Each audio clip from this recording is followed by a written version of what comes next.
Hello नमस्कार. MPSC daily PYQ analysis या video सिरीजमध्ये तुम्हा सर्वांचे स्वागत आहे.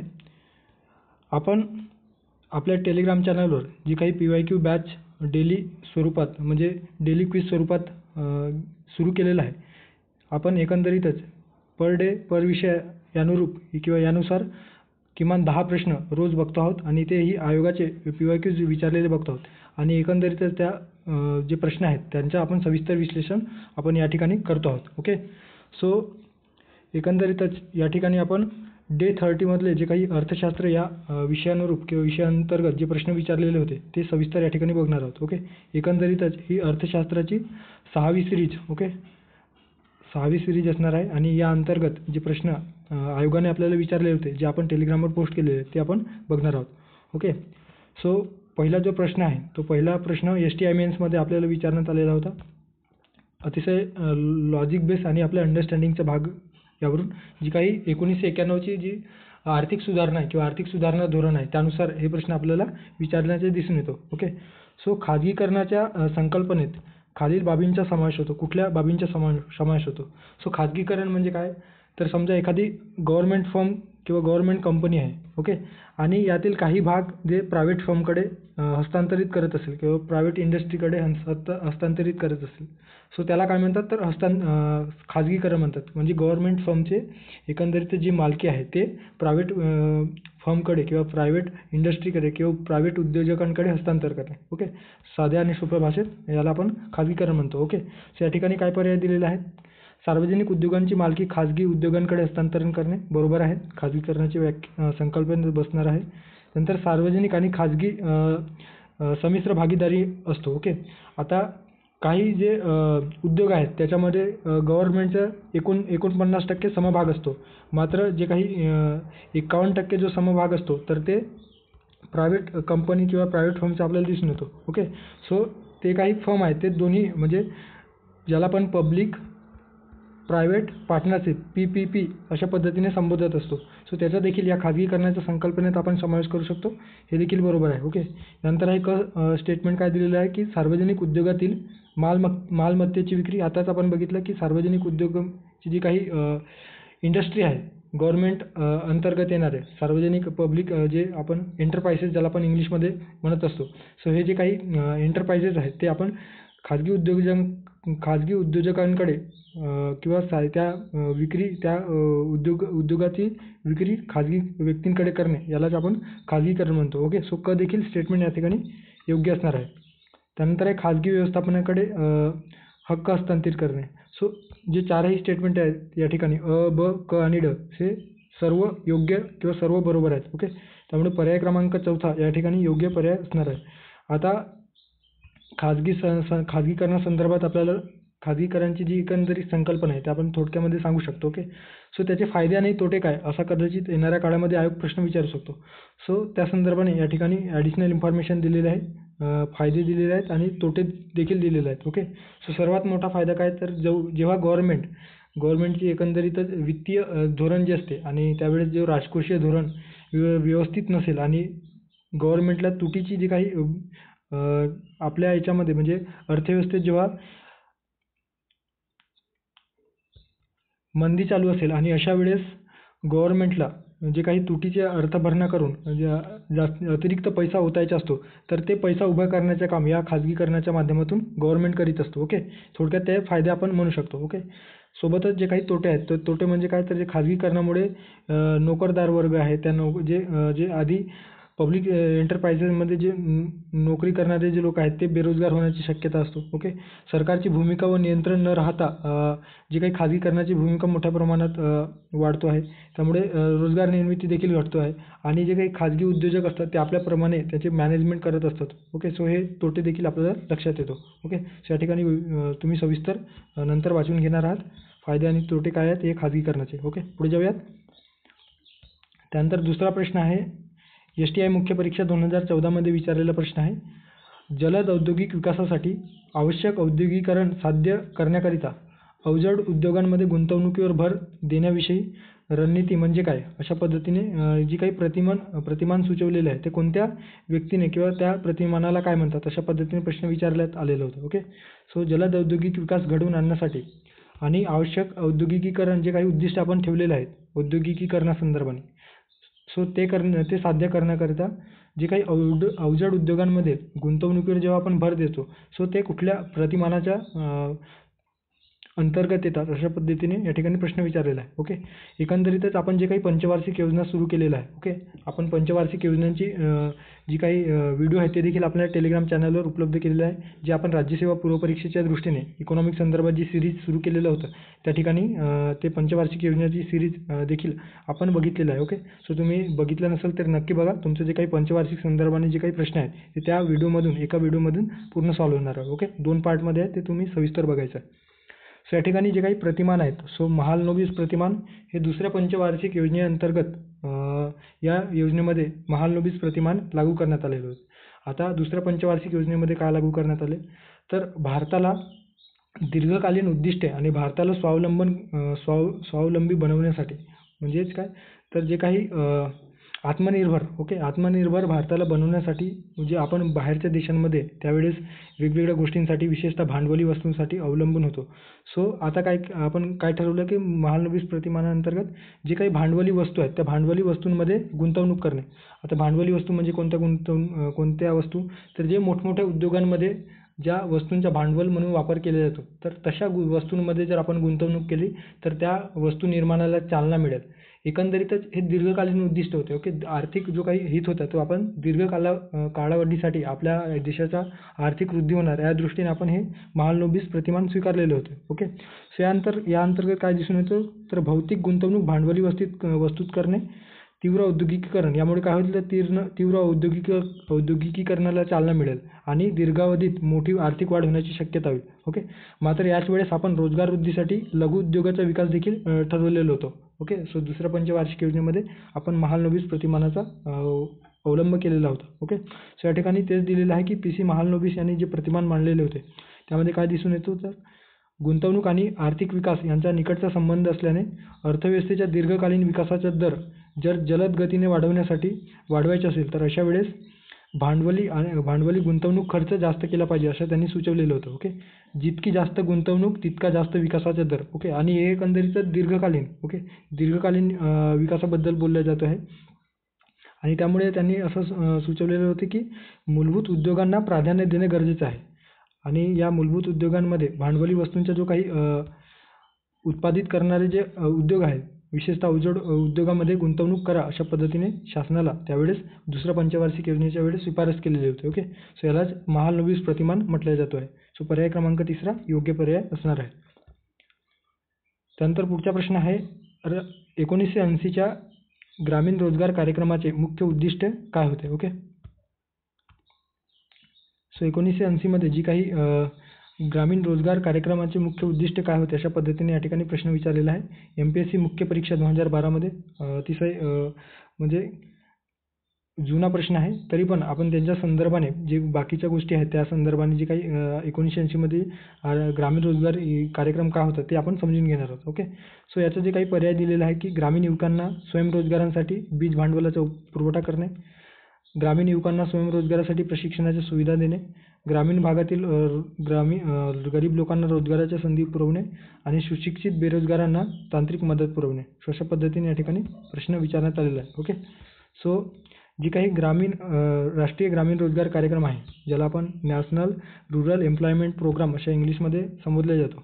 सो याचे एकंदरीत उद्दिष्ट काय होते, तर ग्रामीण रोजगारात किंवा ग्रामीण भागामध्ये रोजगाराच्या संधीमध्ये लक्षणीय वाढ घडवून आणणे. ओके. या उद्देशाने ही 1980 मध्ये सुरू करण्यात आलेली होती. याची सुरुवात आपल्याला 2 ऑक्टोबर 1980 मध्ये झाल्याचे दिसून येतो. ओके. 2 ऑक्टोबर 1980 महात्मा गांधीजींच्या जयंतीनिमित्त दारिद्र्य निर्मूलनाच्या दिशेने टाकलेले एक मोठे पाऊल होते. आणि खऱ्या अर्थाने जे काही आपण नरेगा ॲक्ट 2005 मध्ये पारित केलं. ओके. ज्याला आपण सध्या मनरेगा म्हणतो. Okay. Mahatma Gandhi national rural employment guarantee scheme. So हे जे काही ॲक्ट आहे तर त्याची जी काही पार्श्वभूमी आहे ते पार्श्वभूमी निर्माण होण्यासाठी ही जी काही राष्ट्रीय ग्रामीण रोजगार कार्यक्रम आहे ती महत्त्वपूर्ण ठरतो आहे. ओके. सो अशा पद्धतीने जी काही ग्रामीण भागातील गरीब लोकांना रोजगार देण्यासाठीची संधी पुरवणे हे या ग्रामीण रोजगार कार्यक्रमाचे मुख्य उद्दिष्ट दिसून येतो. ओके, सो पर्याय क्रमांक 3 या ठिकाणी योग्य पर्याय असणार आहे. त्यानंतर आहे आर्थिक वृद्धी संदर्भाने या ठिकाणी संकल्पनेवर बेस्ड अशा स्वरूपात प्रश्न विचारलेला आहे. MPSC मुख्य परीक्षा 2022 मध्ये विचारलेला प्रश्न आहे.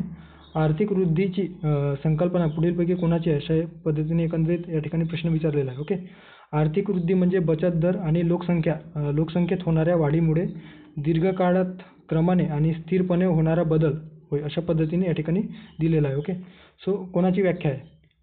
आर्थिक वृद्धी म्हणजे काय, तर बचत आणि लोकसंख्येत होणाऱ्या वाढीमुळे दीर्घकाळात क्रमाने आणि स्थिरपणे म्हणजे संतपणे होणारा बदल असे कोणी म्हटलेले आहे. Okay, so Shrimati Ursula Higgs, प्राध्यापक किंडल बर्जर, अमर्त्य सेन की प्रोफेसर सुम्पीटर. ओके, आता जे काही अर्थतज्ज्ञ आहेत, वेगवेगळ्या अर्थतज्ज्ञांनी आर्थिक वृद्धीची व्याख्या वेगवेगळ्या पद्धतीने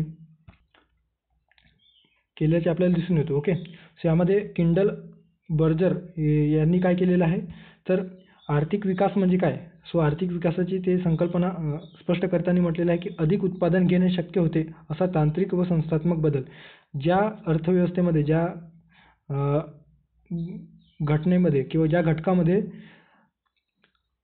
आर्थिक उत्पादन जे आहे ते अधिक उत्पादन घेण्यासाठी जे काही गरजेचे आहेत त्या गरजेच्या वस्तू ज्या माध्यमातून पुरवल्या जातो, अर्थात तांत्रिक व संस्थात्मकरित्या पुरवल्या जातो, सो त्या गोष्टींचा किंवा त्या घटकांचा समावेश या आर्थिक विकासामध्ये करता येईल अशा एकंदरीतच किंडल बर्जर यांनी म्हटल्याचे आपल्याला दिसून येतो. ओके, थोडक्यात काय, तर अधिक उत्पादन घेण्यासाठी जे काही सिच्युएशन असते त्यामध्ये तांत्रिक आणि संस्थात्मक जो बदल घडून येतो तर त्याला आर्थिक विकास असा म्हटलं जाऊ शकतो, अशा पद्धतीने बर्जर यांनी संबोधलेलं आहे. ओके, आता सुम्पीटर यांनी 2 व्याख्या केलेल्या आहेत. ओके, एक विकासाच्या आणि एक आहे आर्थिक वृद्धीच्या. ओके, सो आपल्याला या ठिकाणी जे विचारलेलं आहे की आर्थिक वृद्धीमध्ये वृद्धी कोणाची संकल्पना आहे, ज्यात आर्थिक वृद्धीमध्ये त्यांनी स्पष्ट केले की अर्थव्यवस्थेमध्ये दीर्घकाळात संतपणे आणि सातत्याने होणारा बदल म्हणजे आर्थिक वृद्धी होय. ओके, आणि विशेषतः हे जे काही बदल त्यांनी स्पष्ट करताना काय सांगितलं गेलं आहे की बचत दर आणि लोकसंख्येची जी काही वाढ आहे त्या वाढीमुळे दीर्घकाळामध्ये हळूहळू म्हणजे शांतपणे आणि सातत्याने त्याच्यामध्ये कुठलाही खंड न पडता ज्यावेळेस आर्थिक किंवा अर्थव्यवस्थेला जेव्हा चालना मिळत असते तर त्यालाच आर्थिक वृद्धी म्हणतात अशा पद्धतीने त्यांनी स्पष्ट केलेलं आहे. ओके, सो हे जी काही व्याख्या आहे ते प्रोफेसर सुम्पीटर यांनी स्पष्ट केल्याचे आपल्याला दिसून येतं. ओके, सो विकासासंदर्भात काय म्हटलेलं आहे की अर्थव्यवस्थेच्या स्थैतिक अर्थव्यवस्थेतील उत्स्फूर्त बदल होय अशा पद्धतीने त्यांनी स्पष्ट केलेलं आहे. ओके, उत्स्फूर्तपणे म्हणजे विकास म्हणजे जलद गतीने होणारे अर्थव्यवस्थेमध्ये जलद गतीने घडून येणारे बदल आणि विकासाची जी प्रक्रिया असते ती खंडित स्वरूपाची असते. ओके, म्हणजे अचानकच त्याच्यामध्ये बदल घडून येईल, त्यानंतर 5-10 वर्ष ते जी प्रोसेस आहे विकासाची थांबेल, त्यानंतर परत 5-10 वर्षांनी परत त्याच्यामध्ये अचानक विकास घडून येईल. अशा पद्धतीने जी काही खंडित आणि उत्स्फूर्तपूर्ण जे बदल आहे त्याला विकास अशा पद्धतीने आर्थिक विकास संबोधलेले आहे. आणि आर्थिक वृद्धी म्हणजे काय, तर संतपणे आणि सातत्याने होणारा दीर्घकालीन विकास किंवा दीर्घकालीन अर्थव्यवस्थेमध्ये वाढ, तर त्याला आर्थिक वृद्धी अशा पद्धतीने त्यांनी संबोधल्याचे आपल्याला दिसून येतं. ओके, सो पर्याय क्रमांक 4 या ठिकाणी योग्य पर्याय आहे. ओके, आता हे जी काही स्टेटमेंट आहे ते डायरेक्ट कॉपी पेस्ट 2023चे जी काही आपण राज्यसेवा पूर्व परीक्षा बघितलेली त्याच्यामध्ये हे विचारलेलं आहे. ओके, सो हे देखील तुम्ही लक्षात ठेवू शकता. आणि ही जी काही आपण रेफरन्स घेतलेला आहे ते कोल्हापूर विद्यापीठाचे जे काही ओपन डिस्टन्स लर्निंग प्रोग्राम अंतर्गत जे काही ते साहित्य प्रोव्हाइड करतात त्याच्यामधून जे काही अर्थव्यवस्थेसंदर्भाने MA अर्थशास्त्र या विषयाअंतर्गत जे साहित्य प्रोव्हाइड केलेलं आहे त्या अंतर्गत हे जे काही स्टेटमेंट आहे ते दिलेलं आहे. ओके, सो ते तुम्ही रेफरन्स म्हणून वाचू शकता. ओके, आर्थिक विकास आणि आर्थिक वृद्धीच्या संकल्पना जाणून घेण्यासाठी. सो अशा पद्धतीने पर्याय क्रमांक 4 या ठिकाणी योग्य पर्याय असणार आहे. पुढे जाऊया. त्यानंतर आहे तेंडुलकर सूत्राप्रमाणे दारिद्र्यात मोठ्या प्रमाणात घट झाली याचे कारण काय, अशा पद्धतीने या ठिकाणी प्रश्न विचारलेला आहे. MPSC मुख्य परीक्षा 2014 मध्ये विचारलेला प्रश्न आहे की तेंडुलकर समितीने ज्या पद्धतीने 2011-12 मध्ये जी दारिद्र्यासंदर्भाने जी आकडेवारी प्रसिद्ध केली, सुरुवातीला जी आकडेवारी प्रसिद्ध केलेली होती त्याच्यामध्ये प्रचंड प्रमाणामध्ये दारिद्र्याचे प्रमाण आपल्याला दिसून येतं. ओके, जवळपास जेव्हा 2004-05 मध्ये दारिद्र्याचे प्रमाण आपल्याला 37.2% एवढे असल्याचे दिसून येतो. त्यानंतर 9-10 व 2011-12च्या दरम्यान आपल्याला दारिद्र्याचे एकूण प्रमाण किती, तर 29%, 29.8%. आणि 11-12च्या नंतर जे काही दारिद्र्य संदर्भात आकडेवारी जी तेंडुलकर समितीने प्रसिद्ध केली होती त्याच्यामध्ये 21.9% इतके दारिद्र्य असल्याचे त्यांनी सुचवलेले होते. ओके, की आपल्या अहवालामध्ये त्यांनी दाखवलेले होते. सो त्याचे कारण काय, किंवा दारिद्र्य दारिद्र्याच्या जे प्रमाणामध्ये घट होण्याचे कारण काय, असं जेव्हा त्यांना विचारण्यात आले तर त्यांनी काही जे विधान आहे किंवा त्यांच्या रिपोर्टमध्ये काही जे स्टेटमेंट आहे की दारिद्र्य निर्मूलनासाठी किंवा दारिद्र्याचे प्रमाण घट होण्यासाठी कोणत्या गोष्टी कारणीभूत ठरल्या. ओके, सो याच्यामध्ये काय दिलेलं आहे की उच्च विकास दर, ज्या पद्धतीने पंचवार्षिक योजनेच्या माध्यमातून किंवा वेगवेगळ्या योजना राबवून गव्हर्नमेंटने रोजगाराला अधिक चालना देण्यासाठी वेगवेगळ्या स्कीम्स राबवल्या आणि त्यामुळे जो अर्थव्यवस्थेचा जो विकासाचा दर होता तो वाढण्यास चालना मिळाली आणि एकंदरीतच दारिद्र्य कमी होण्यासाठी कारणीभूत ठरले. अशा पद्धतीने त्यांनी उच्च विकास दराला त्यांनी कन्सिडर केल्याचे आपल्याला दिसून येतं. ओके, त्यानंतर आहे मनरेगावरील वाढीव खर्च. ओके, आता मनरेगावरील वाढीव खर्च म्हणजे काय, जी काही आपण त्यावेळेस नरेगा ॲक्ट 2005 मध्ये पारित केलेलं होतं. त्यानंतर 2009 मध्ये त्याचं नाव बदलून महात्मा गांधी ग्रामीण रोजगार हमी योजना अशा पद्धतीने केलं. म्हणजे दिवसेंदिवस त्या मनरेगा ॲक्टवर किंवा मनरेगा जी स्कीम होती त्याच्यामध्ये आपण ग्रामीण भागामध्ये 100 दिवसाच्या प्रति कुटुंबाला रोजगार देण्यासाठी ती स्कीम आपण सुरू केलेली होती. आणि एकंदरीतच ती जी योजना होती त्यामुळे काय झालं तर मोठ्या प्रमाणात जी काही गरिबी होती ती गरिबी कमी होण्यासाठी, दारिद्र्य कमी होण्यासाठी कारणीभूत ठरली. ओके, आणि म्हणूनच गव्हर्नमेंटद्वारे जो काही मनरेगावरील खर्च होता तो खर्च वाढला आणि एकंदरीत जास्तीत जास्त लोकांना जी काही मनरेगा स्कीम होती ती मनरेगा स्कीम लोकांपर्यंत पोहोचवण्यात आली आणि एकंदरीतच दारिद्र्याच्या प्रमाणामध्ये घट होण्यास कारणीभूत ठरले. अशा पद्धतीने या मनरेगा संदर्भाने त्यांनी स्टेटमेंट केलेलं होतं. ओके, आणि सर्वसमावेशक विकास. सो सर्वसमावेशक विकास देखील त्यावेळेस काही प्रमाणात, पूर्णतः नाही पण काही प्रमाणात देखील वेगवेगळ्या गोष्टींवरून किंवा वेगवेगळ्या जे काही स्कीम्स आहेत त्यामध्ये दिसून येतात. ओके, सो या ठिकाणी ड उच्च किमती. का उच्च किमतीमध्ये गरिबी वाढणार की कमी होणार, तर उच्च किमती, समजा वस्तू व सेवांच्या किमती वाढल्या तर गरिबांना जास्तीत जास्त पैसा त्या मार्केटमध्ये जीवनावश्यक गरजा खरेदी करण्यासाठी ओतावा लागेल. ओके, व त्यामुळे त्यांच्याकडे जो काही होणारी जी बचत आहे ती कमी होईल. एकंदरीतच दारिद्र्याची परिस्थिती निर्माण होऊ शकते. ओके, त्यामुळे उच्च किमती नसून फक्त ब आणि ड पर्याय क्रमांक पहिला या ठिकाणी योग्य पर्याय आहे असं आपण या ठिकाणी म्हणू शकतो. ओके, सो तेंडुलकर समिती संदर्भाने या ठिकाणी ॲडिशनल इन्फॉर्मेशन दिलेले आहे. एकंदरीतच आपण हे ऑलरेडी आपल्या दारिद्र्य या चॅप्टरमध्ये जे आपण अर्थशास्त्र या विषयाचे रिव्हिजन घेतलेलं आहे त्यामध्ये अभ्यासलेलं आहे. ओके, सो पुढे जाऊयात. त्यानंतर आहे या ठिकाणी व्यापार संरचना म्हणजे काय, असा एकंदरीत फॉरेस्ट मेन्स 2019 मध्ये विचारलेला प्रश्न आहे. आयात व निर्यात केलेल्या वस्तू, व्यापार ज्याच्याशी केला गेलेला तो देश, व्यापारामुळे निर्माण झालेली आंतरराष्ट्रीय देयके, वरीलपैकी सर्व. ओके, सो व्यापार संरचना म्हणजे काय. सो आपल्याला आंतरराष्ट्रीय व्यापार आपण जेव्हा बघतो तेव्हा जे काही बेसिक त्या संकल्पना आहेत. ओके, ज्यामध्ये आकारमान, त्यानंतर संरचना आणि दिशा, हे जे काही आकारमान, संरचना आणि जी दिशा, ही जी काही आंतरराष्ट्रीय व्यापारासंदर्भात संकल्पना अभ्यासल्या जातात तर ते आपल्याला माहिती असणे अपेक्षित आहे. ओके, सो जेव्हा आपण आकारमानाचा विचार करतो, ओके, भारताच्या जेव्हा परकीय आकारमानाचा आपण विचार करतो तर त्याच्यामध्ये आपल्याला काय दिसून येतो, तर एका वर्षात, ओके, जे पैशाच्या स्वरूपात मोजलेल्या परकीय व्यापाराला त्याचे एकूण आकारमान म्हटलं जातं. ओके, म्हणजेच काय, तर एका वर्षामध्ये एकंदरीतच किती वस्तूंची आपण, म्हणजे पैशाच्या स्वरूपात आपण जेव्हा मोजतो की आपण समजा 100 रुपयाचा आपण निर्यात केलेला असेल. ओके, आणि 90 रुपयाची आयात केलेली असेल. सो आपण 10 रुपये आपण सरप्लसमध्ये असतो. ओके, म्हणजे आपला व्यापार तोल कसा आहे म्हणतो, अनुकूल आहे म्हणतो. ओके, सो अशा पद्धतीने जे काही व्यापाराचे जे आकारमान आहे ते एका वर्षामध्ये वेगवेगळ्या देशांची पैशाच्या स्वरूपात जे व्यापार केलेले असते सो त्याला आपण व्यापाराचे आकारमान असे म्हणत असतो. ओके, आता व्यापाराची संरचना म्हणजे काय, तर व्यापाराची संरचनामध्ये आपल्याला कोणकोणत्या वस्तूंची आयात व निर्यात केलेली आहे. ओके, आयात व निर्यात केलेल्या वस्तूंची जी काही प्रमाण आहे ते प्रमाण आपण या व्यापाराची संरचना यामध्ये मोजत असतो. सो आपल्याला जे प्रश्न विचारलेला आहे की व्यापार संरचना म्हणजे काय, सो हेच विचारलेलं आहे की आयात व निर्यात केलेल्या वस्तू म्हणजेच काय, व्यापार संरचना. ओके, कोणकोणत्या वस्तूंची आपण आयात केलेली आहे, कोणकोणत्या वस्तूंची आपण निर्यात केलेली आहे ते जे काही आपण ज्या पद्धतीने दर्शवतो तर त्याला आपण व्यापाराची संरचना म्हणतो. त्यानंतर आहे व्यापाराची दिशा. ओके, व्यापाराची दिशा म्हणजे काय, तर भारत म्हणजे आपला देश कोणकोणत्या देशांकडून वस्तूंची आयात करतो आणि कोणकोणत्या देशाला आपण निर्यात करतो हे जे काही प्रमाण दर्शवलेलं असतो सो त्याला दिशा अशा पद्धतीने संबोधलं जातं. ओके, परकीय व्यापाराची दिशा. आकारमान म्हणजे काय, तर एकूण आकारमान म्हणजे पैशाच्या स्वरूपात जेव्हा आपण मोजतो तर त्याला परकीय व्यापाराचं आकारमान संबोधलं जातं. त्यानंतर संरचनेमध्ये कोणत्या वस्तूंची आयात आणि कोणत्या वस्तूंची निर्यात आपण करतो त्या संदर्भाने जी काही आकडेवारी प्रसिद्ध होते तर त्याला व्यापाराची संरचना म्हटलं जातं. आणि कोणकोणत्या देशांसोबत आपण आयात आणि निर्यात केलेल्या आहेत त्या देशांबद्दल आपण जेव्हा आकडेवारी प्रसिद्ध करतो तर त्याला आपण व्यापाराची दिशा म्हणत असतो. ओके, सो या ठिकाणी पर्याय क्रमांक पहिला योग्य पर्याय असणार आहे. त्यानंतर आहे पुढचा प्रश्न, थेरोटिकल बेस्ड प्रश्न विचारलेला आहे आणि राज्यसेवा मुख्य परीक्षा 2022 मध्ये विचारलेला प्रश्न आपल्याला दिसून येतो. ओके, ब्रिटिश अर्थशास्त्रज्ञ डॅश डॅश यांच्या मते पैशांचा लवचिक पुरवठा हेच व्यापार चक्राचे प्रमुख कारण आहे अशा पद्धतीने या ठिकाणी प्रश्न विचारलेला आहे. ओके, सो पर्याय या ठिकाणी दिलेला आहे केन्स, मार्शल, पिगू आणि हॉटरे.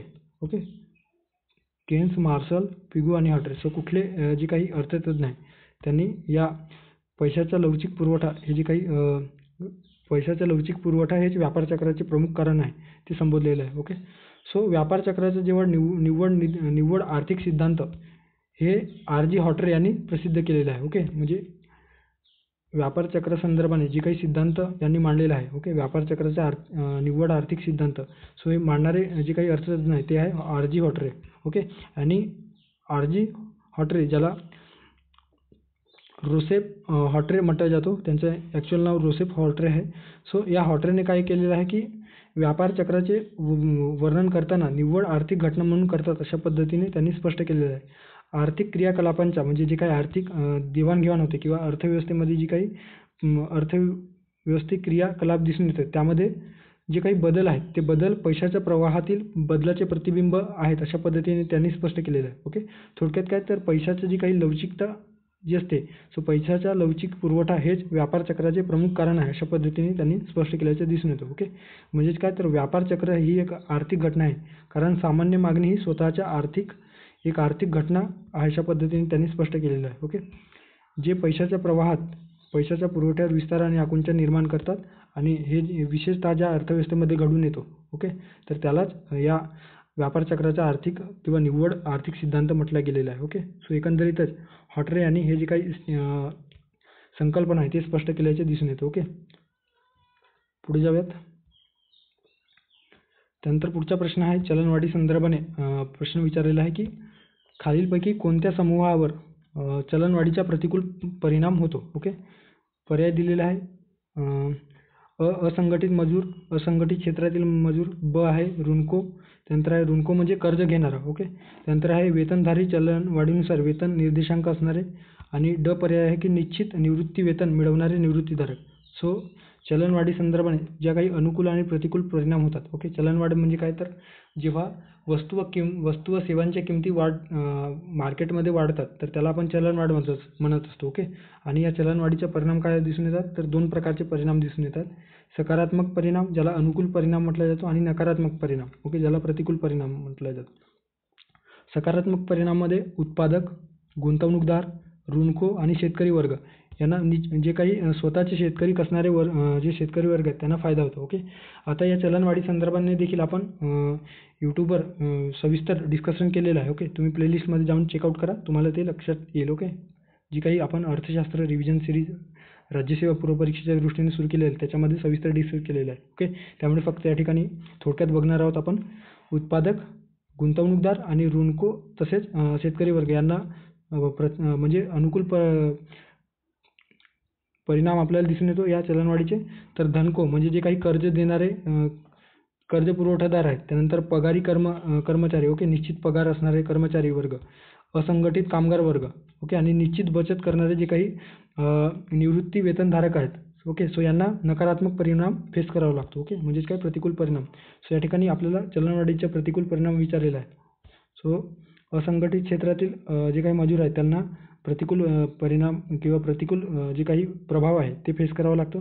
त्यानंतर ऋणकोन का, तर ऋणकोनला अनुकूल होतो. ओके, चलनवाढ ही अनुकूल असतो कारण कमी व्याजदराने एकंदरीतच पैशाचे मूल्य त्यावेळेस कमी झालेले असते आणि कमी प्रमाणामध्ये आपल्याला ते जेव्हा आपण जे काही व्याज आहे ते परत करत असतो, सो आपल्याला ते व्याजदर आपल्याला कमी वाटतो. ओके, सो अशा पद्धतीने ऋणकोला ते फायदा होते. हे आपण सविस्तर डिस्कस केलेलं आहे. ओके, मी परत सांगतो आहे, तुम्ही ते चलनवाढीचे जे काही आपण चॅप्टर आहे किंवा प्रकरण आहे ते डिस्कस केलेलं आहे, ते तुम्ही बघा. मग जे काही तुमची चलनवाढ संदर्भाने, इन्फ्लेशन संदर्भाने जी काही कॉन्सेप्ट आहे ते देखील व्यवस्थित पूर्ण होणार.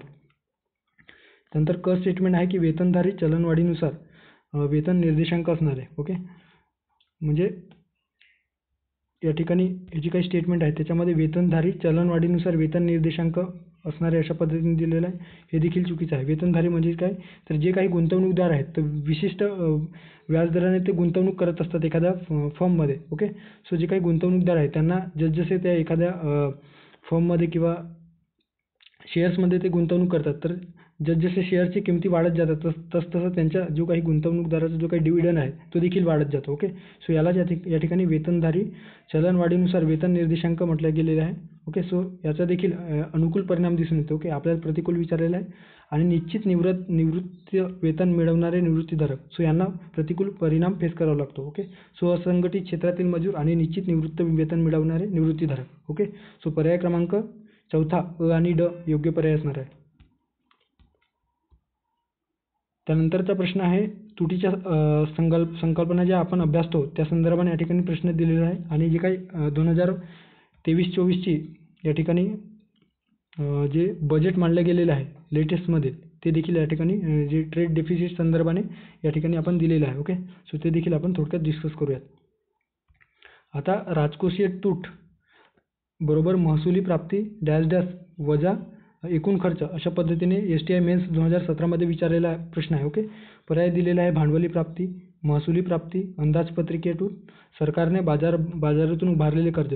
सो महसुली प्राप्ती प्लस कुठले जे काही प्राप्ती किंवा जे संकल्पना आहे वजा एकूण प्राप्ती, ज्यामुळे आपल्याला राजकोषीय तूट काढत असतो. ओके, सो जे काही तुटीचे वेगवेगळे प्रकार आहेत. आता तूट म्हणजे काय, तर जेव्हा अर्थव्यवस्थेमध्ये समजा गव्हर्नमेंटची जी काही रेव्हेन्यू असेल, ओके, उत्पन्न जे येत असेल, तर 100 रुपये उत्पन्न गव्हर्नमेंटला प्राप्त होत असेल आणि जो काही गव्हर्नमेंटचा जो सार्वजनिक खर्च असेल तो 120 रुपये होत असेल, तर या ठिकाणी 20 रुपयाची जी काही 20 रुपयाचं तूट निर्माण झाली आहे असं आपण संबोधत असतो. ओके, सो याला आपण आर्थिक तूट म्हणत असतो. सो तुटीचे जे वेगवेगळे प्रकार काय दिसून येतात, तर त्यामध्ये महसुली तूट, नंतर आहे भांडवली खात्यावरील तूट, अंदाजपत्रकीय तूट, राजकोषीय तूट आणि प्राथमिक तूट. आपल्याला या ठिकाणी प्रश्नात विचारलेला आहे राजकोषीय तूट. ओके, सो राजकोषीय तूट म्हणजे काय, तर राजकोषीय तूट बरोबर एकूण खर्च वजा महसुली जमा. ओके, एकूण खर्च वजा महसुली जमा. आता एकूण खर्च, सो आपल्याला या ठिकाणी काय दिसून येतं की राजकोषीय तूट आपण जेव्हा काढतो तेव्हा आपल्याला एकूण खर्चातून महसुली जी जमा असते ते आपण वगळत असतो. ओके, सो आता महसुली जमा त्यासोबतच जे काही आपण कर्ज निर्माण करण्यासाठी जे उचल केलेलं असतं, ओके, म्हणजे कर्ज जे भांडवली जमेचा भाग असतात. सो भांडवली प्राप्ती आणि महसुली प्राप्ती म्हणून जे एकूण प्राप्ती होत असते. ओके, सो भांडवली प्राप्ती आणि महसुली प्राप्ती वजा जो एकूण खर्च असतो तर त्याला आपण अंदाजपत्रकीय तूट म्हणत असतो. ओके, सो आपल्याला जेव्हा आयोगाने प्रश्न विचारलेला आहे, ओके, आणि 2017मध्ये जे STI मेन्समध्ये विचारलेला प्रश्न आहे, आता आयोगाने या प्रश्नाची जी काही आन्सर की आहे त्याच्यामध्ये भांडवली प्राप्ती दिलेली आहे. वास्तविकदृष्ट्या आपण जी काही ही तूट बघतो राजकोषीय तूट, तर राजकोषीय तूट बघताना आपल्याला 2 गोष्टी लक्षात घ्यायला हव्या. राजकोषीय तूटमध्ये महसुली जमाचा समावेश होतो. ओके, एकूण खर्च, थोडक्यात काय, राजकोषीय तूट बरोबर राजकोषीय तूट याच्यात काय दिसून येतं, तर एकूण खर्च, ओके, एकूण खर्च वजा महसुली प्राप्ती प्लस जे काही जे भांडवली प्राप्तीमध्ये कर्जे म्हणजे इतर कर्जे वगळता प्राप्त होणारी भांडवली प्राप्ती. ओके, कर्जे वगळता प्राप्त होणारी भांडवली प्राप्ती. सो हे जे काही संकल्पना आहेत, सो या संकल्पनेमध्ये आपल्याला ही राजकोषीय तूट दिसून येतो. आता या ठिकाणी जे प्रश्नात विचारलेलं आहे त्याच्यामध्ये दिलेलं आहे की राजकोषीय तूट बरोबर महसुली प्राप्ती प्लस भांडवली प्राप्ती. ओके, या ठिकाणी पहिला पर्याय दिलेला आहे योग्य, महसुली प्राप्ती आणि भांडवली प्राप्ती वजा एकूण खर्च. आता जेव्हा आपण महसुली प्राप्ती आणि भांडवली प्राप्ती याचा अर्थ आपण काय घेतो तर ते एकूण प्राप्ती होतो. ओके, जे या ठिकाणी दिलेलं आहे ज्याला आपण अंदाजपत्रिकेत तूट असे संबोधत असतो. ओके, अंदाजपत्रिकेय तूट आपण म्हणत असतो.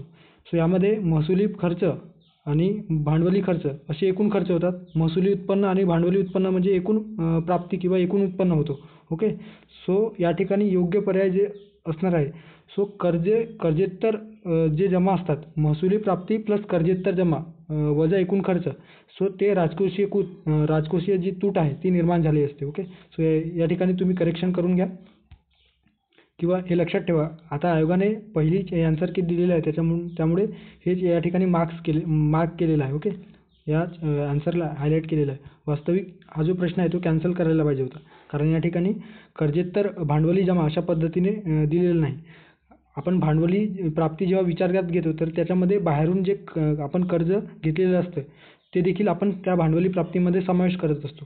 मात्र ते भांडवली प्राप्तीमध्ये जो कर्ज आहे तो आपल्याला भविष्यात परत करावा लागतो. ओके, मग त्याच्यामुळे काय होतं तर त्या ठिकाणी आपल्याला जो काही आर्थिक डिसकंटिन्युटी म्हणजे काय तर ज्या ठिकाणी गॅप आपल्याला निर्माण झाल्याचे दिसून येतो. ओके, भांडवली प्राप्तीमध्ये. ओके, भांडवली प्राप्तीमध्ये कारण ते आपण जे कर्ज घेतलेलं आहे ते आपण परतफेड करत असतो आणि परत जे काही आपण त्याचा समावेश आपण एकूण प्राप्तीमध्ये करत असतो. सो त्या ठिकाणी आपल्याला गॅप निर्माण होतो. सो ते गॅप टाळण्यासाठी म्हणून जी काही राजकोषीय तूट आहे त्या राजकोषीय तुटीचा समावेश आपल्या अर्थव्यवस्थेमध्ये करण्यात आल्याचे आपल्याला दिसून येतो. ओके, सो ते देखील या ठिकाणी लक्षात घ्यायला हवं की महसुली प्राप्ती प्लस कर्जे वगळता इतर भांडवली जमा वजा एकूण खर्च म्हणजेच राजकोषीय तूट. ओके, एवढं लक्षात ठेवा. आता महसुली तूट म्हणजे काय तर महसुली तूट बरोबर महसुली खर्च वजा महसुली जमा. ओके, भांडवली तूटमध्ये भांडवली खर्च बरोबर भांडवली जमा. सो भांडवली तूट दिसून येतो. अंदाजपत्रिकेय तूट ज्याला एकूण खर्च वजा एकूण जमा अशा पद्धतीने दिला जातो किंवा महसुली खर्च वजा महसुली जमा हे देखील अशा पद्धतीने देखील दिले गेलेलं असतं. ओके, प्राथमिक तूट. ओके, प्राथमिक तूट म्हणजे काय तर राजकोषीय तुटीतून व्याज वगळता तुटीतून व्याज वगळता जे आपल्याला तूट प्राप्त होते तर त्याला आपण प्राथमिक तूट म्हणत असतो. ओके, होप सो हे तुम्हाला तुटीचे जे काही संकल्पना आहेत ते कळलेले असतील. नसतील कळलेल्या तर तुम्ही व्यवस्थित जे काही संदर्भ ग्रंथ अभ्यासतात ते वाचा किंवा त्या संदर्भाने जर तुम्ही जर त्या पद्धतीने कमेंट बॉक्समध्ये सांगणार आहात तर मी त्या संदर्भाने तुटीचे जे काही वेगवेगळे संकल्प आहेत त्या संदर्भाने देखील व्हिडिओ तयार करणार आहे. ओके, सो तुमची जर रिक्वेस्ट असेल तर त्या पद्धतीने आपण बनवूयात. पुढे जाऊयात. त्यानंतर शेवटचा प्रश्न आहे. या ठिकाणी आपल्याला राज्यसेवा मुख्य परीक्षा 2022 मध्ये विचारलेला प्रश्न आहे. पशुगणना 2019 नुसार राज्यात सुमारे 3.31 कोटी पशुधन होते. त्यानंतर आहे पशुधनाच्या बाबतीत राज्याचा देशात 7वा क्रमांक आहे अशा पद्धतीने या ठिकाणी प्रश्न विचारलेला आहे. ओके, सो कुठले पर्याय योग्य आहेत? अ आणि ब, फक्त वरीलपैकी कोणतेही नाही. ओके, आता या ठिकाणी काय दिलेलं आहे की पशुगणना 2019 नुसार महाराष्ट्र राज्य सुमारे 3.31 कोटी इतकी एकूण पशुधन आपल्याला दिसून येते. ओके, म्हणजे एकूण पशूंची जी काही डोमेस्टिक लिव्ह स्टॉक आहेत सो जे आपण पाळीव प्राणी आपण पोसतो आहोत घरात सो त्यांचे जे काही एकूण प्रमाण आहे किंवा एकूण संख्या आहे ते आपल्याला किती दिसून येतो तर 3.31 कोटी. ओके, आणि यानुसार भारतामध्ये जर महाराष्ट्राचा रँक बघितला तर 7वा क्रमांक लागतो आहे. सो या ठिकाणी पहिली जी दुसरं जे स्टेटमेंट दिलेलं आहे ब स्टेटमेंट ते योग्य आहे आणि पहिला जो स्टेटमेंट दिलेला आहे तो देखील योग्य आहे. ओके, 3.31 कोटी. सो दोन्ही स्टेटमेंट या ठिकाणी योग्य आहे असं आपण म्हणू शकतो. आता कुक्कुटपालनाच्या संदर्भात जे काही कोंबडे असतील किंवा वेगवेगळ्या जे लहान अंडे संदर्भाने वगैरे असेल सो या ठिकाणी आपण जे कुक्कुटपालन संदर्भाने महाराष्ट्राचा कितवा क्रमांक लागतो तर 5वा क्रमांक लागतो. हे देखील तुम्ही लक्षात ठेवू शकता. पशुधन गणना कधीपासून सुरू झालेली आहे तर 1919 आणि 20 पासून ही जी काही पशुधन गणना वेळोवेळी केल्याचे आपल्याला दिसून येतो. आता जी 2019 मध्ये झालेली ही पशुधन गणना 20 वर्ष म्हणजे 20वी पशुधन गणना होती. ओके, सो अशा पद्धतीने आपण या ठिकाणी अर्थशास्त्र अंतर्गत 10 प्रश्न अभ्यासलेले आहे. तुटीच्या अर्थसंकल्पाबद्दल किंवा तुटीची जी संकल्पना आहे त्या संदर्भाने आपण एक व्हिडिओ घेऊन येऊ, त्यामध्ये आपण सविस्तर क्लिअर करूया. ओके. सो त्या ठिकाणी जे दिलेलं आहे ते तुम्ही तितकंच लक्षात ठेवा.